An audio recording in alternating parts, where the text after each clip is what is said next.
I'm Eric, and I'm here to show you how to set up your Thirsty Earth chicken feeder. I have marked 8 spots for me to use this 75mm hole saw to drill. And what goes there on each one is one of these chicken feeder ports.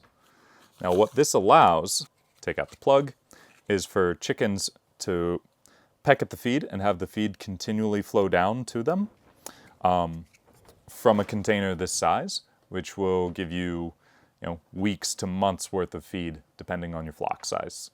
Let's get to putting these in. So with these chicken feeder ports, they include a plug. So let's say this is gonna have 8 ports on it. You can plug them up when it's not being used. So these dots are 4 inches up from the bottom of the blue barrel. And part of that is because there's a little bit of gap on the bottom. So I gave it a little extra room.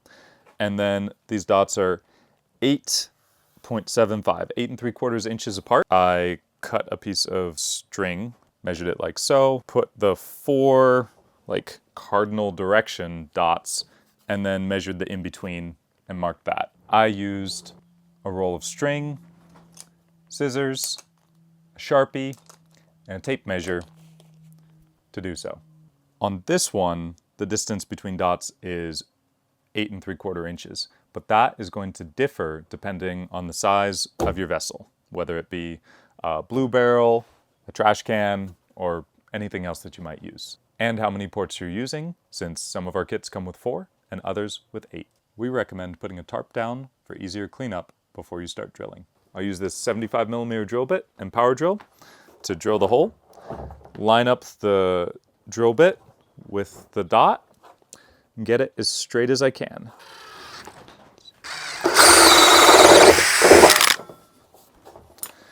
And I'll take either a pocket knife or a deburring tool, sometimes we call this a whirligig, and clean up that hole.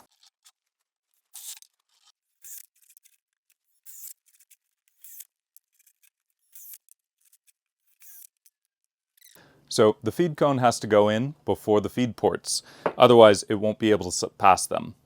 It goes in like so and is secured by a 1/2-inch bolt, a wing nut, and a fender washer. This ensures that when chicken feed falls on it, you don't have this pool of it in the center that just never gets eaten and rots and goes bad. It funnels it out towards the feed ports, so you're always giving your chickens fresh food. Now we're going to install the feed ports. If you don't have somebody to give you a hand and you end up having to do this solo, what you'll need to do is take the feeder port, put it through the hole, go on the inside of the barrel, put the nut onto it, and then hold it steady while you tighten it. Putting it in place, lining it up, and then I'll screw this on from the inside. And there is your Thirsty Earth chicken feeder. The Thirsty Earth chicken feeder works well at a height of, well, this high, a single cinder block layer, and then the 4 inches above the bottom that the ports are drilled at. That'll put it right about head height for most chickens. So now we're going to be installing this feed cone, and what this does is it ensures that it'll be inverted relative to it. This ensures that when chicken feed falls on it, you don't have this pool of it in the center that just never gets eaten and rots and goes bad. It funnels it out towards the feed ports, so you're always giving your chickens fresh food. It works best in 55-gallon barrels or similarly sized ones. It would not work in this Home Depot trash can. It's too big. When the feed cone is installed, it's held in place by this 1/2-inch bolt, fender washer, and wing nut. I'm going to take my drill with a 1/2-inch drill bit included in the kit, and I'm going to drill a hole in the center at the bottom of the barrel. And it can be a little tricky because there's this ridge, so I took my pocket knife and I cut a notch to make sure I could center it.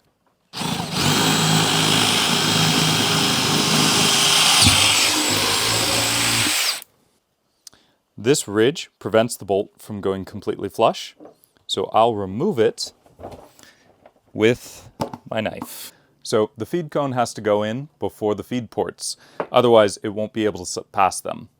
It goes in, like so, and is secured by a 1/2 inch bolt, a wing nut, and a fender washer. That holds the cone in place.